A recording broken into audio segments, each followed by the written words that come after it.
1999 was a mad time for movies. You had American Beauty, Deep Blue Sea, The Iron Giant, Boys Don't Cry, The Haunting, The Sixth Sense, Angela's Ashes, Bicentennial Man. Okay, this video is supposed to be about the Mummy game based on a 1999 movie, The Mummy, and I wanted to compare the release of the film to other movies with game tie-ins, but instead I was blown away by the sheer number of films released that year. Tarzan came out that year, Toy Story 2, Notting Hill, The Matrix, and most importantly, Austin Powers, The Spy Who Shagged Me. It's a bit nutty. Some very influential movies, and all in one year. That's nothing, there were many other films. That aside, The Mummy was one of my favourite movies growing up, and it gets harder and harder to watch every year. Are you racist? No. It's 2016. What? I didn't say anything. Let's just try to have fun. Oh my god, what's wrong with you? It is plagued with Arab stereotypes and a complete lack of meta representation in the main cast. This is a film set in Egypt. I'm a lot more cautious when I watch the film, but I still do love the movie due to partial nostalgia and the set building and the action. The casting sparked a love for Brendan Fraser and Rachel Weisz. I would watch any movie with their names attached. As a child, I originally watched About a Boy, where halfway through Hugh Grant pretends Lex Luthor is his son to trick single mother Rachel Weisz into dating him because she was in it. I will not unpack that, but I didn't know that there was a PlayStation game based on it. The Mummy, not About a Boy. I think you might want to see this.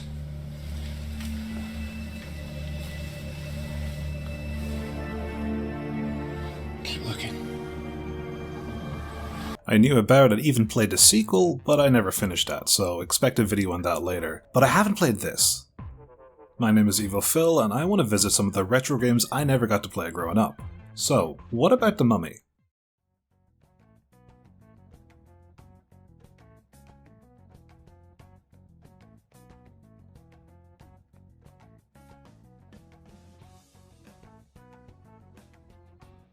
The Mummy game starts with a compressed clip of the opening of the film. It then skips forward to 1926 by saying, sometime later, Rick returns to the lost city of the dead, promptly introducing us to Evie and Jonathan. This is the last time the game will introduce us to characters. We will be expected to know their identities from here on out.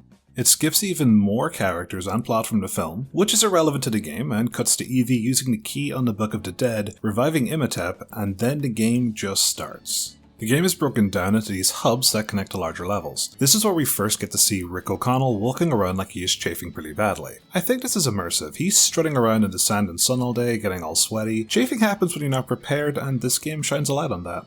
Our first level, the Ruins of Hamunaptra, acts as a tutorial teaching us how to interact with the environment and use our equipment.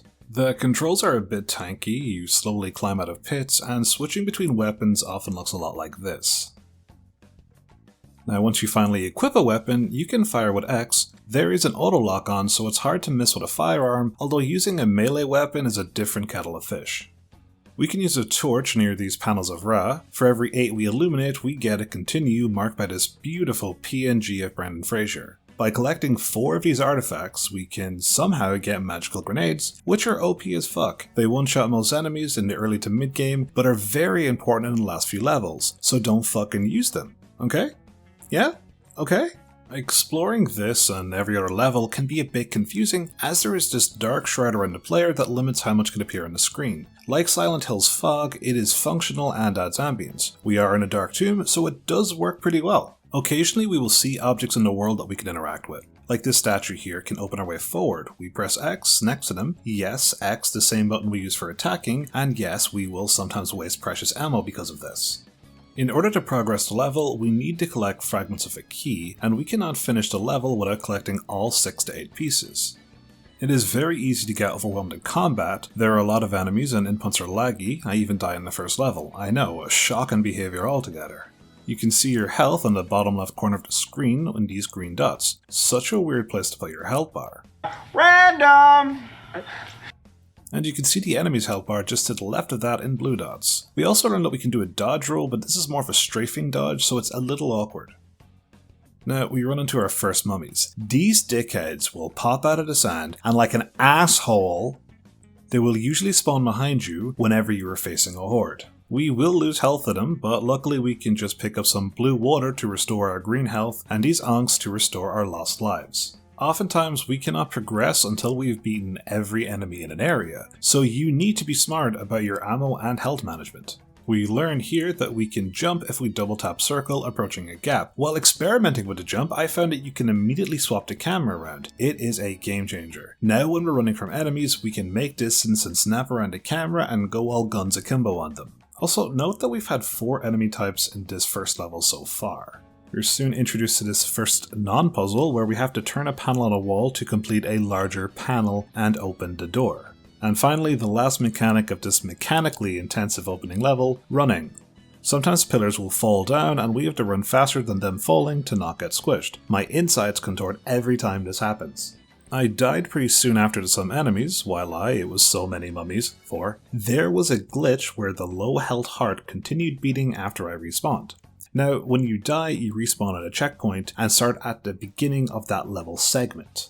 Just to note, level segments refer to the 6 to 8 encounters we do in order to obtain a key fragment. After I died, I was collecting artifacts and I found this sarcophagus that I was able to use to knock down a wall and take another path avoiding falling pillars. I love a good secret path, but this isn't exactly a common feature of the game. In fact, this is the only time where we can create an additional path to where we want to go that I am aware of. We try again and we are rewarded with the final key piece, a machete and a stone fragment. The level ends when we get a stat screen and it says I have 1 of 6 perfect zone gems. Perfect zone gems are awarded when you collect every pickup secret and defeat every enemy in a segment. Madness, but I get the intent. This game does not allow you to backtrack, so if you miss them, you miss them. The game is linear and does not allow you to replay levels in game as far as I am aware. I believe you can from the main menu once the game is finished, but I'm okay, I won't be collecting the perfect zone gems.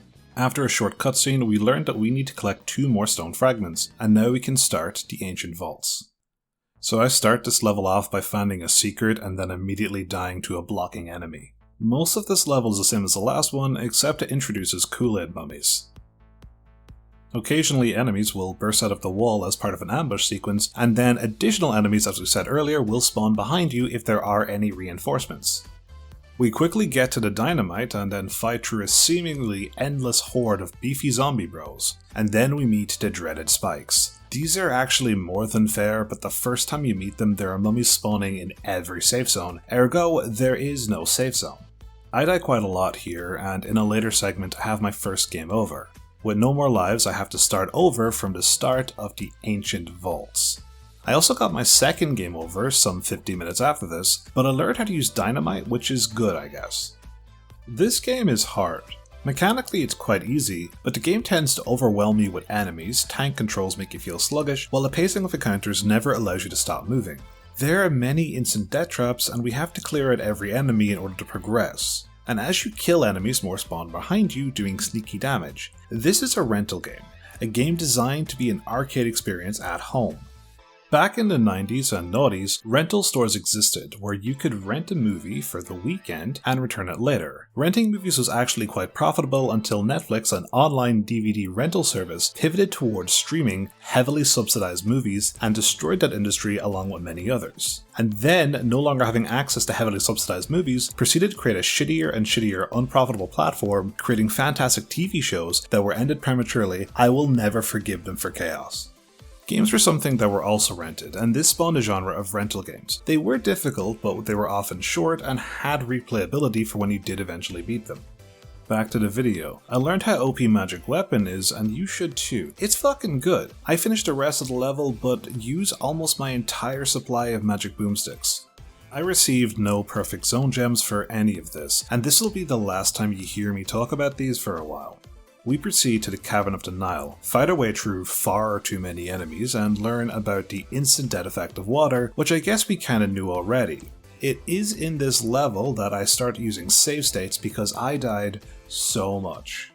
This level hosts an insane amount of enemies, and we will constantly be on our toes, but that isn't the worst of it. We have this Log Rider minigame, and it is awkward. The controls are delayed and you are constantly fighting against the log trying to veer right. If you want a shittier version of the Chocobo racing game from Final Fantasy X, you got it, the balloon and go one. Thank God for save states. The log minigame is short at least and rewards us with a new type of enemy. These assholes use a shield and sword. Shield and sword. What? Go! Offensive, defensive, flip!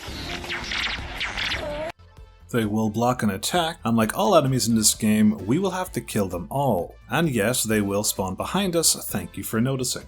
After much time and many magic boomsticks, we finally finished the level and we can start a boss level? Benny's Downfall. So this is when the game introduces Benny. He steals the book from Evie and she says we can't let Imhotep get the book, but in the context of this game, the heroes haven't met Imhotep yet. In fact, like Benny, this guy, I found out recently he's supposed to be Soviet, but he wears a fez. Some people say he's Hungarian and the fez is because of that, but the fez has nothing to do with Hungary. And as confusing as that is, this level's a side-scroller and not even a good one. Benny will release these muscle rollers at you, and you have to jump over them. With the delay on jumping, you have to be pretty precise, but ultimately they're not that hard. But you know what is hard? These fucking fire spouts. Their hitboxes pop up super fast and remain active for a little too long after they disappear. With a lot of luck and far too much patience, we endure 3 rounds of this before we finally catch Benny. Except we don't. He got on ahead and gives the book to this diva. Here comes the hurricane, bitch! And then we kill Benny. We somehow get a shotgun from the whole ordeal and make our way to the Hall of Scarabs where we get this new minigame, Run From Things. Now, as most of this game has been pretty non-puzzle so far, this is kinda a puzzle. I will take what I can get, but we have to match the numbers on the left with the numbers on the right. They do try and add more complexity to this the next time we see it, where we actually have to add numbers together, but that's as far as it goes. Here comes the hurricane, bitch! Imhotep summons a new horde of mummies and then just leaves. We then meet Arthet for the first time. He was the narrator at the start of the game, and he reminds us that we have unleashed Imhotep. This game's plot really relies on you having seen the movie for context, which is weird because at the start it seems like they cut a lot to streamline it, but then they still kind of forgot to do the bare minimum in introducing characters. With the shotgun, we make short work of the remaining level and collect a mirror that we can use to activate this panel of Ra, I guess, but we still need more mirrors, so off to the River of Blood. So, why is there so much blood down here? Where did it come from? Why can we ride a sarcophagus in it? How can the sarcophagus float on it? So many questions like, what are these funky purple hieroglyphics? Before we can get any answers, Imhotep introduced us to mummies, archers, which we hate.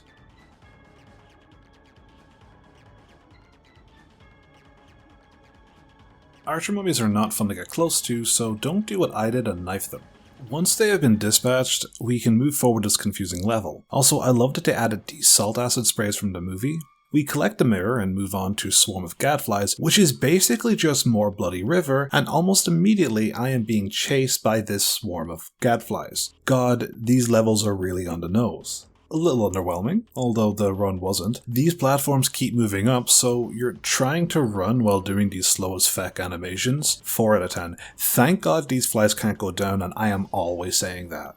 These levels always have something. There's this room that is basically an invisible maze where you have to follow a fixed path, otherwise the pillars will drop on you. You can't even outrun them like you've had to do up until this point with every pillar. It's a bit of a weird choice, and I might not like the application, but I love the intent they put into the levels. They really went the extra mile. With that ordeal over, we have one more mirror to go in Storm of Sand. Blood has been replaced with quicksand. Real quick, the diva comes back. Here comes the hurricane, bitch! And begins the next running segment. Again, more awkwardness. There are more pillars that we can't outrun before they fall, and we have to follow an arbitrary path. Look at this here. A stone slab falls in my way, and the next pillar over I have to run around. How am I supposed to predict and adjust to that? 2 out of 10, my god. So there's this weird puzzle here. You have to stand on the switch, climb at which it reaches the bottom, and once you leave the room, the cage starts to drop. I fucked this up thinking I had to jump over this lip here. I didn't. I could just walk it or run it. Some awkward combat including 2 archers here, and go fuck yourselves. We can progress the story and make our way into Anck-su-namun's crypt, where Evie gets immediately kidnapped and we have to play Pac-Man. The game switches to a top-down perspective where I have to light up all the panels on the floor while only one ghost chases me.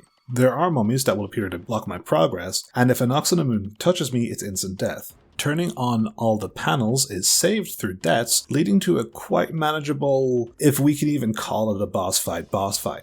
Once we light up the floor, Anck-su-namun returns to the goop and we make our way to an embalming chamber where Ardheth shows up again and gives us a Tommy gun before running off. Thank you? On to Curse of Boils. And the Tommy gun is pretty good. It does a lot of damage very fast, and if you're conservative with the bullets and only attack periodically instead of holding down the attack, you can clear most enemy waves with plenty of bullets to spare. More often than not, I had full ammo with this weapon, despite using it so frequently. This level is more of an endurance test than any puzzle, and in this level we learn that we can climb vines or moss or something that is green despite there being no sunlight, and breakable chains which can trigger an ancient Egyptian alarm.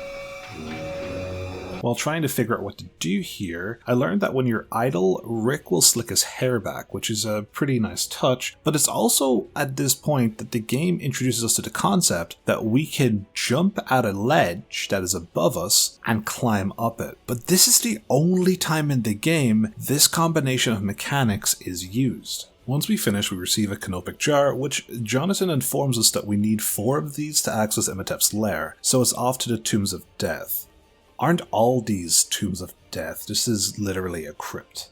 At any rate, we meet a new enemy, Ghosts, which I can only damage them by using the magic boomsticks, which we have not been stockpiling all game on account of using them, so my bad. Later on I will get a weapon that can harm them, but right now I have to conserve magic weapons just for Ghosts. The ghosts are kinda shit because they can follow you everywhere and are generally quite fast and tend to swarm. I found facing a wall and having them circle you, then throwing the magic boomstick at the wall is a safer and quicker way of killing them en masse. And weirdly, there are several points in this level where you have to turn around bones and that opens doors. And I am always saying that because it's true. If you turn your bones around, it will open doors for you. The final segment has this puzzle where you have to break this jar in a scale to unlock a hidden door. And I am convinced that I am soft-locked. 2 ghosts appear, but I cannot kill them as I am out of magic boomsticks, and they even managed to kill me once. Rude. Luckily, we can just access the chest and the level ends. We're able to leave with a canopic jar and make our way to the Plague of Fire. Water, blood, quicksand, and now the new death liquid is lava from under the pyramids. But we don't have time to admire ancient Egyptian lava because we have to run from fire spirits, I think. And while we run, we see these fire ducts that at one point require us to stop moving, which we don't want to, but needs must, and better hope we made enough distance. This level isn't much different from the last 2, mainly the aesthetic has changed from tombs, ghosts and spikes to lava, fire and fire. This does give us enough of a break from the ghosts to stockpile on more magic boomsticks, and for that I am grateful. One thing I am not grateful for, however, is the new enemy type, sorcerers. They have no wind-up on their ranged blue orbs, so they are difficult to dodge. They are foreshadowed earlier in this segment by these paintings that are actually spawn points, but I did not enjoy this. Despite the fact that they go down pretty easily, they are lethal, and we had to get through the segment by prematurely shooting them as they appeared from the walls. We get a 3rd canopic jar, and despite Jonathan saying we needed 4, Ardheth has actually collected the 4th one. Ardheth and Jonathan go find the Book of the Living while we make our way to the Chamber of Anubis. The Tommy gun makes short work of everything, and I mean everything. Like, I have so much ammo by the end of it. There was this one weird bug, however, where I threw a magic boomstick in the air and it just twirled. This diva right here awakens a statue of Anubis. Here comes the hurricane, bitch. I don't know how I beat this boss. I didn't feel like I was doing any damage. I think I just had to kill all the bugs, and I guess I did. Hey, not bad. We begin the Temple of Priests by picking up this ghost-killing sword. Now we no longer have to heavily rely on magic boomsticks. Although it didn't work very well against these mummies, so we switch back to the Tommy gun for now to mow them down. This level is just waves and waves of enemy, testing my combat knowledge so far, which is mostly just shoot, and at one point we have to cover Horus's fantastic tits to knock down a statue. At least I think it's Horus, it could be Ra, and Ra must be short for Rak, cause she certainly has one. With that, Rick slicks back his hair and we make our way to Imhotep's lair. We have our confrontation with this diva, and during phase 1 we have to break the chains holding Evie while Imhotep creates instant debt waves that we can jump or climb to avoid. Once we free Evie, she goes to Jonathan and Ardette to read from the Book of the Living. Here comes the hurricane, bitch. Phase 2 is awful. Imhotep is continuously attacking you with blue orbs, only stopping to summon ghosts. So we have to kill the ghost quickly to effectively stunlock him as he summons them. It's easier said than done, and his blasts are frustrating. They tend not to aim for you, but ahead of you, so you run right into them. I found the most effective method for dodging them was to stop moving once he casts. Eventually we will get into a rhythm, and Evie reads from the book, turning Imhotep mortal. No longer being the hurricane bitch, we are free to kill him with 3 swipes of our sword. So what about The Mummy? It's fine. The game was fun, but aged terribly. The music is just tracks from a movie endlessly repeating over each level, and for the most part this is fine. It's rare that levels last long enough for it to get annoying. I do like that the first 2 bosses are just genre matchups. It was a nice and appreciated effort. But having a save state system really helped make this experience less of a slog. I could not have imagined playing this game without it. Now there is a bonus level called Cairo that is awarded when you collect 50 perfect zone gems. I do not do this. I do not want to do this. Goodbye and thank you for watching.